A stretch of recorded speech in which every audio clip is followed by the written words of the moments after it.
Hi, hello, namaskaram, and welcome to my YouTube channel. It's been a long time that I have posted something on YouTube. So, anyway, today I thought to make a video finally before 2023 ends. So, here I am. In today's video, I am just telling you some learnings that I learned after reading the book Ikigai. Initially, I was a bit doubtful to read this book because there are plenty of self-help books available online, right? And I did not know which book will actually help me. So I did not buy this book. But last year, when I went to a bookshop, I found this book really fascinating and I thought to give it a try. That's how I bought this book. But even then, I was not confident to read this book because I thought whatever purpose you have in your life, I think we have to find our own purpose. That's how you find your purpose, right? No book or nobody can literally give you a handwritten answer that, see, this is your purpose. So that's not gonna happen. So that is exactly why I did not read this book in spite of buying this book. But one day I thought to read this book finally and just to observe what this book is trying to convey. I read this book, so I have some important learnings that I think they are the major takeaways after reading this book. So, the first thing that I learned is to be in the present moment. For example, let's take Sachin Tendulkar or Virat Kohli. Whenever they are in the field, they are in that moment that they are out of any kind of distractions, right? Any of the performer or anybody who is doing any profession or any job, it's very important for them to be in that moment, to focus in their work in such a way that they also enjoy, right? So having that sense of enjoyment or that state of flow is what Ikigai is mainly mentioning about, being present in the moment. How it is explained in the book Ikigai is that by spending time on activities that bring us to the state of flow. When you are in the state of flow, you are in that moment where you enjoy every bit of it. I found it really, really fascinating because in today's world, especially as a person who has quit my job, it's very important for us to find a particular thing, a particular passion that makes us flow or that makes us really happy, so that we can be in that moment, we can enjoy every moment of it. So I could very well connect with that point, and I thought being in that moment is really important. When you are in that moment, you realize that, oh god, this is that one thing that I want to do for the rest of my life. And I think having that realization or finding that one thing that makes you really happy, that has a different effect on our well-being as well. So if you haven't find that one thing that gives you a state of flow, please don't worry about it, you will find it, because try 100 things and you will find that one or two things that will truly make you happy. So you have to try things, you have to give it a shot, and you have to enjoy certain things.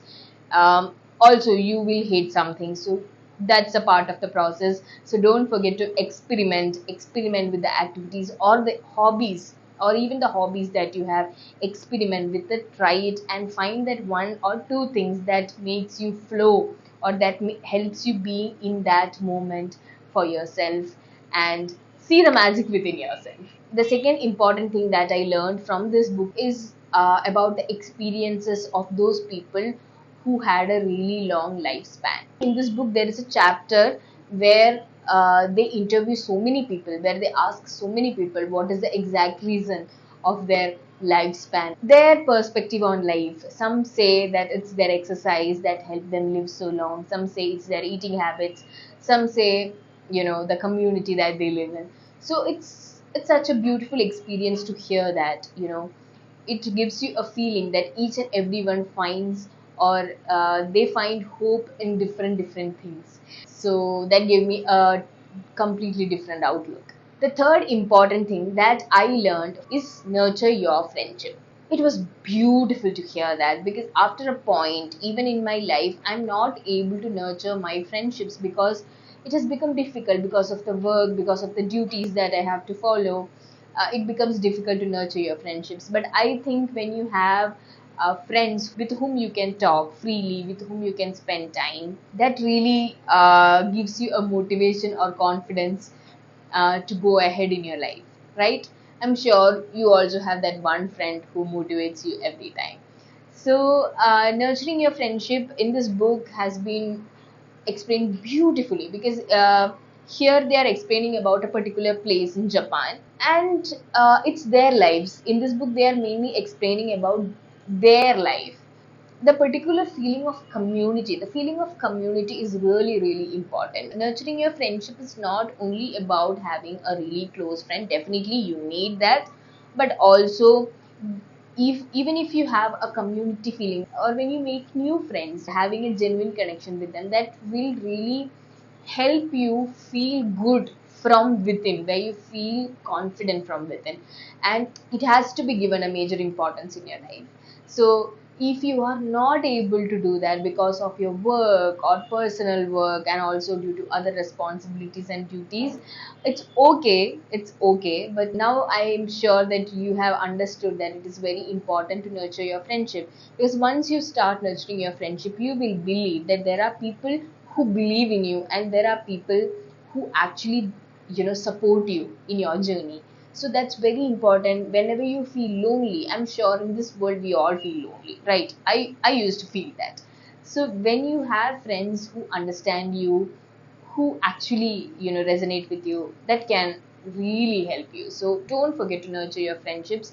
They are your backbone. They can literally help your life. So support your friend, be a supportive friend, and see the magic for yourself. The fourth and the most important point that I learned: live an unhurried life.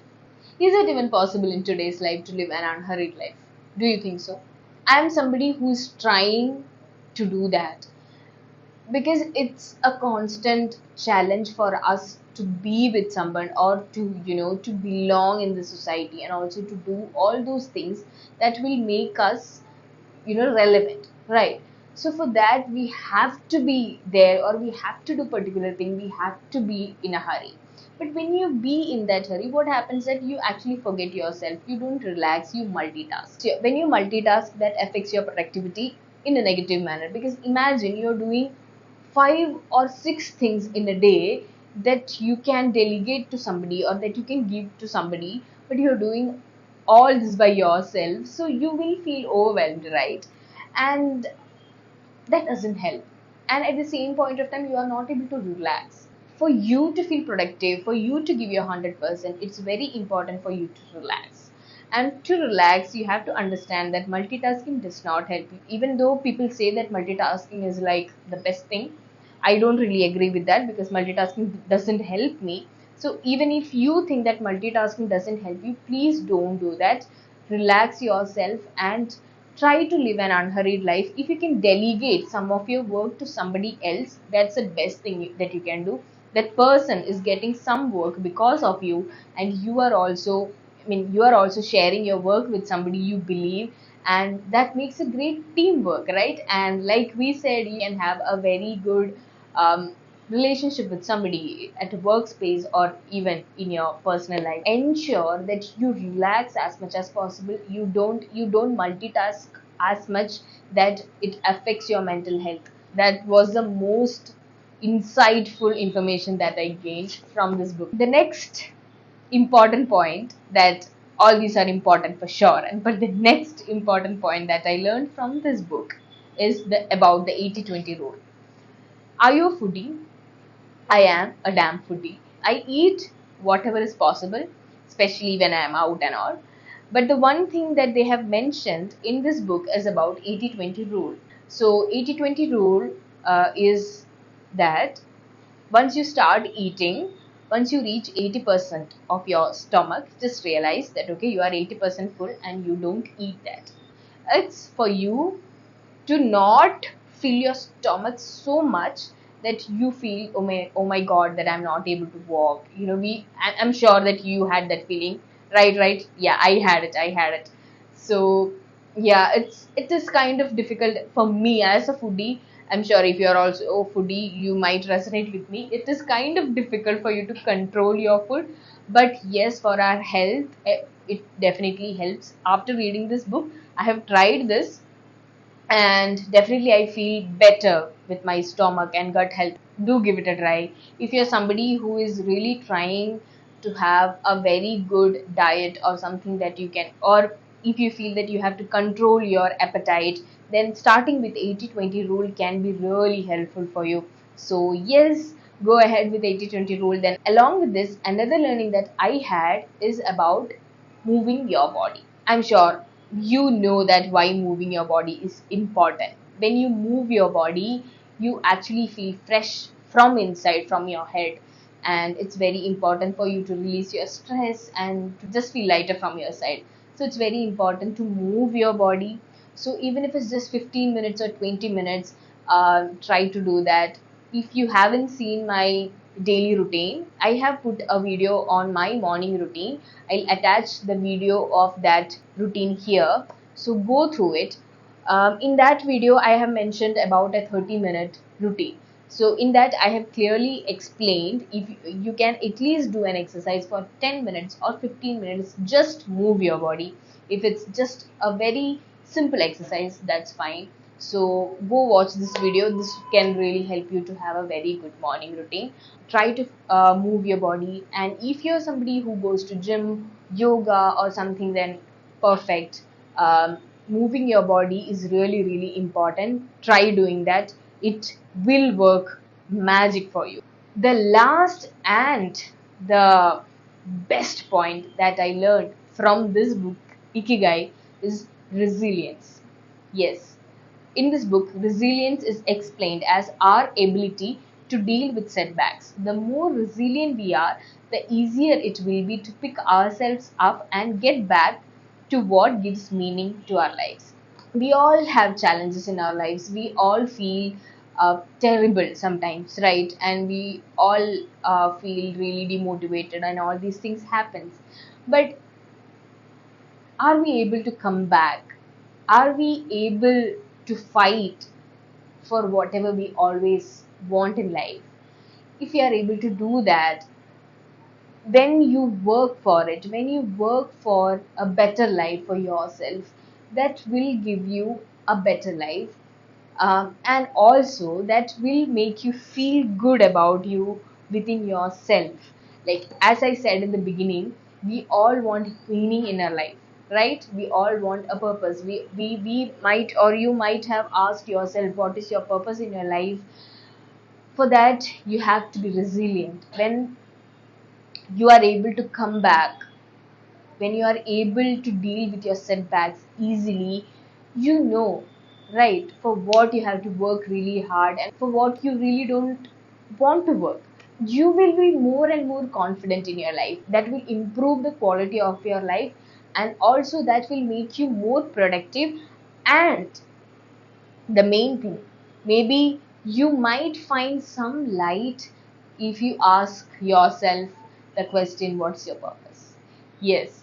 So try to be resilient. Practice this in your daily life. This is not something that you will be able to learn in one or in a day or two. This is not something that you can learn in a day or two. It might take time, but practice it, because practice makes a man perfect. It's not about being perfect, but once you try doing it every time, that will really help you, that will improve your quality of your life. And with this, I hope you loved today's video, and I hope there are some insightful information. And if you like this video, don't forget to like the video and also comment. So as I said earlier, if you have any topics or any subject that you want to discuss, or that will give you and me a different perspective on life, then don't forget to comment below. I'll be happy to help you out. So wishing you a very happy new year in advance. I'm so happy to upload this video by the 2023 year end.